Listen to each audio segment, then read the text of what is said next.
Salut tout le monde, très urgent. Aujourd'hui, samedi 23 août 2025. La Russie vient d'accuser la Mauritanie, l'Algérie, en collaboration avec l'Ukraine pour transiter des armes lourdes aux mains des terreaux contre le Mali, le Burkina Faso et le Niger. Pour la première fois, la Russie vient d'accuser la Mauritanie et l'Algérie. Ouais, pourquoi les attaques ne cessent pas? Parce qu'il y a des gens qui sont derrière les terreaux. Je vous parle aujourd'hui, samedi 23 août 2025. Celui qui a dit ça, c'est le directeur de la Ligue des officiers de sécurité internationale russe, Alexander Ivanov. Voilà sa photo ici. C'est ce monsieur. C'est lui. Le directeur. Il vient de faire la déclaration. Le directeur de la Ligue des officiers de sécurité internationale russe, Alexander Ivanov, a affirmé que des équipements et des combattants ukrainiens transitent par des zones frontalières faiblement surveillées avec la Mauritanie pour rejoindre le Mali. Une déclaration qui s'inscrit dans la guerre de communication et d'influence qui se livrent Moscou et Kiev sur le continent africain. Dans un entretien accordé à l'agence de presse russe TASS, Ivanov a ajouté que les Ukrainiens mènent leur activité en Afrique de manière discrète, notamment via les représentations diplomatiques dont l'ambassade d'Ukraine en Mauritanie. Vous voyez, dans l'ambassade d'Ukraine en Mauritanie. Selon lui, cette stratégie viserait à créer de nouvelles zones d'instabilité et à exercer des pressions sur les pays africains qui ont proclamé leur indépendance vis-à-vis de l'Occident. Il s'agit du Mali, du Burkina Faso et du Niger. Donc la Mauritanie et l'Algérie sont devenus les bases arrière des terreaux en complicité avec l'Ukraine. Voilà pourquoi la guerre là, on est dedans. Même quand on les élimine, ils viennent encore. Voilà les raisons secrètes. Ce n'est pas encore fini. Hein. Et puis ils utilisent leur ambassade. Ce qui est très grave. Donc, des accusations lourdes contre Kiev. L'officier russe soutient que des diplomates ukrainiens basés en Algérie.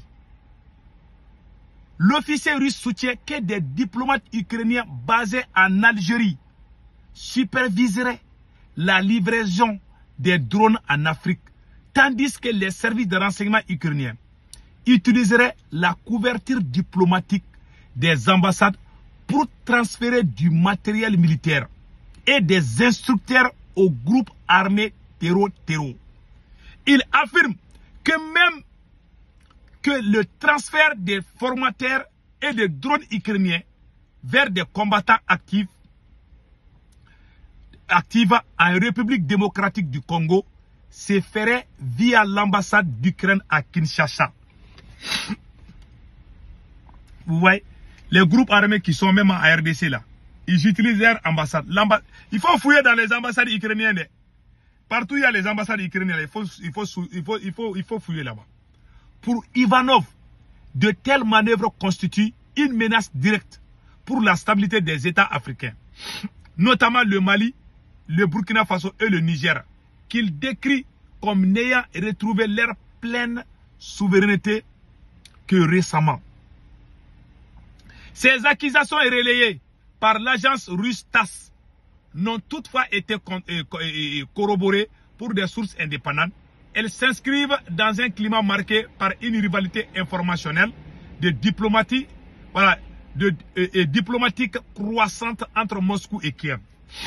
Le Sahel, le champ de rivalité Moscou-Kiev. Depuis le renversement des régimes civils au Mali, au Niger et au Burkina Faso, ces trois pays de l'AES ont renforcé leur rapprochement avec la Russie, tournant le dos à la France, leur partenaire historique.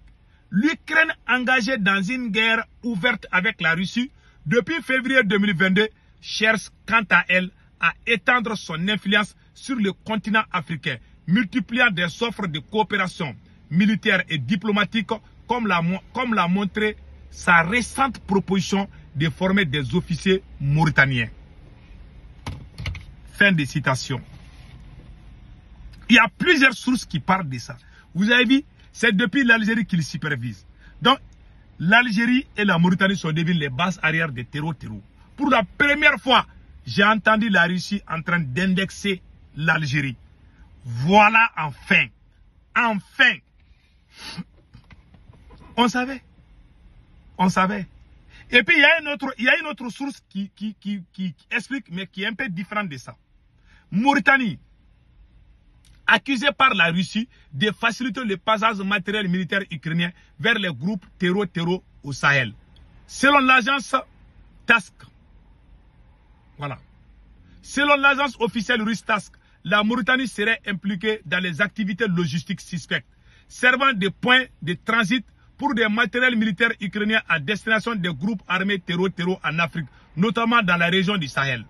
Lors d'une réunion du Conseil de sécurité de l'ONU, le diplomate russe Dmitry Pliansky a évoqué des activités submersives coordonnées par les services spéciaux ukrainiens impliquant la fourniture d'armes et de drones à des combattants liés à Al-Qaïda au Maghreb islamique.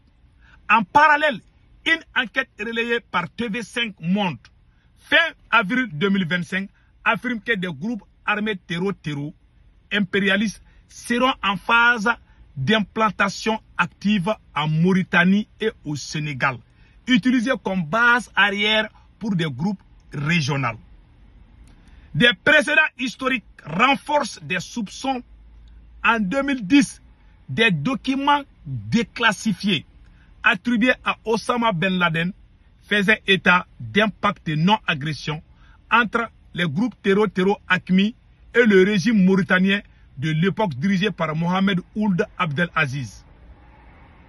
Ce pacte aurait permis aux groupes armés de circuler librement, de recevoir des soins et un appui logistique en échange d'une absence d'attaque sur le territoire mauritanien. Donc ils ont signé des accords avec les Mauritaniens. Quand ils sont blessés, ils vont se soigner en Mauritanie. Quand le Mali les frappe, ils vont aller en Mauritanie, ils vont aller manger là-bas. Ils vont prendre le petit déjeuner en Mauritanie. Après, ils vont venir attaquer les Maliens. Et après, on va dire que le Mali et le Mauritanie, c'est la même chose. On n'est pas la même chose. Voilà ce qui se passe. Donc, quand on compare les deux, c'est presque la même chose. Maintenant, qu'est-ce que l'AES doit faire?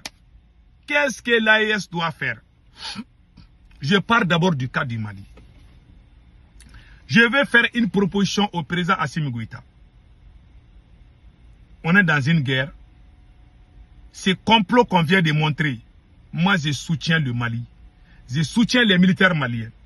Je soutiens les partenaires qui sont en train d'aider le Mali aujourd'hui. Je suis d'accord avec les soldats maliens. Mais je vais faire une proposition parce que j'aime mon pays. Je ne suis pas d'accord avec la gestion de Assimi Goïta. Mais il y a une solution que je vais proposer à Assimi Goïta. Si je suis à la place d'Assimi Goïta aujourd'hui, mais je sais qu'Assimi ne va jamais faire. Sinon, c'est ça un grand homme.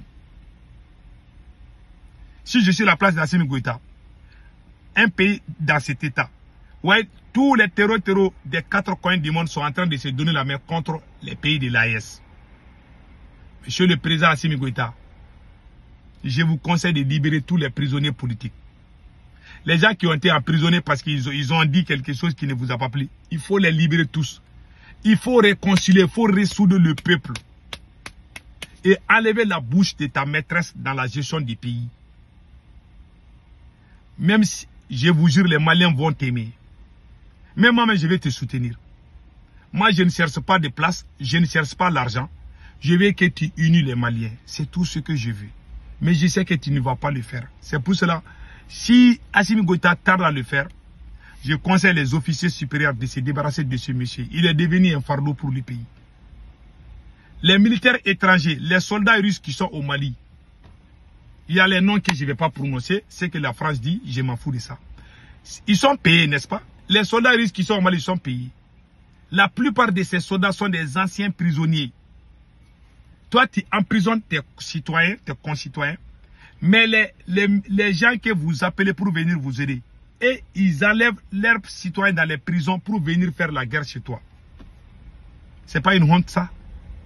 Les soldats russes qui sont au Mali, allez-y, il ne faut pas croire ce que moi j'ai dit. Hein. Je ne veux pas qu'on me croie. Je vous pousse à aller faire des recherches. Allez-y sur YouTube. Comment on fait des recrutements des soldats russes qui sont, comment on les recrute dans les grandes prisons de la Russie. On fait des recrutements là-bas. Les anciens militaires radiés, on le fait. Il y a aussi des militaires aussi actifs qu'on mélange, donc on fait le mélange. Voilà un peu. Donc la Russie voit aujourd'hui que même ces soldats qui sont au Mali sont menacés. Pour la première fois, la Russie acquise. Donc, si moi je suis à la place d'Assimi Goïta, je vais libérer tous les gens. Sauf ceux qui ont bouffé l'argent des contribuables. Mais les autres, il faut les libérer. Et puis on va se donner la main, on va libérer les pays. Assimi seul ne peut pas libérer. Ceux qui disent qu'on on veut les militaires seulement, ces gens, c'est des personnes sataniques. Il ne faut jamais les croire. C'est des gens malhonnêtes et indignes qui parlent des militaires. Vous avez vu dans quel pays où on parle seulement que c'est militaire seulement qui peut libérer? Vous avez vu ça? Vous avez vu ça? Où c'est seulement militaires qui peuvent libérer? Le Mali a besoin des bons citoyens. Il y a des bons citoyens du côté militaire comme du côté civil. Mais dire que tout le monde est mauvais, sauf les militaires, ce sont les gens qui ont les cerveaux des âmes, des cerveaux des chiens. Même les chiens vaut mieux que certains individus qui parlent. Les gens qui parlent de ça là. Non, on veut que des militaires, ils insultent tout le monde. C'est des gens qu'il ne faut jamais croire. Ce sont des escrocs. En tout cas, si je suis à la place d'Assimi Goïta, je vais unir le peuple. Ça va redonner le moral aux troupes. Et arrêter de créer des faux coups d'État. Ouais, chaque fois qu'on est dans des problèmes, ils profitent, ils vont faire des attaques. On est en train de perdre sur le terrain. Il y a des gens, je connais des gens, ils ont envie de parler, mais ce n'est pas possible. Il y a des camps militaires qui sont tombés. Chaque jour, on est en train de perdre sur le terrain. C'est parce qu'il n'y a pas l'union. Dieu a montré quelque chose à Assimi Goïta n'a pas compris. En 2021, 2022, 2023, le Mali était aimé par tout le monde. Ce sont les militaires maliens qui cherchaient les terreaux. Mais aujourd'hui, ce sont les terreaux qui nous cherchent. Depuis qu'Assimi Goïta a commencé ces petits jeux-là, la division, tout le monde est divisé au Mali aujourd'hui. Il y a la haine, la rage entre les gens. Pendant que les terreaux se donnent la main contre nous, lui, il est en train de diviser le peuple. Dans les calculs politiciens. On ne peut jamais gagner une guerre comme ça. Voilà ce que moi j'ai à dire. Passez un excellent week-end.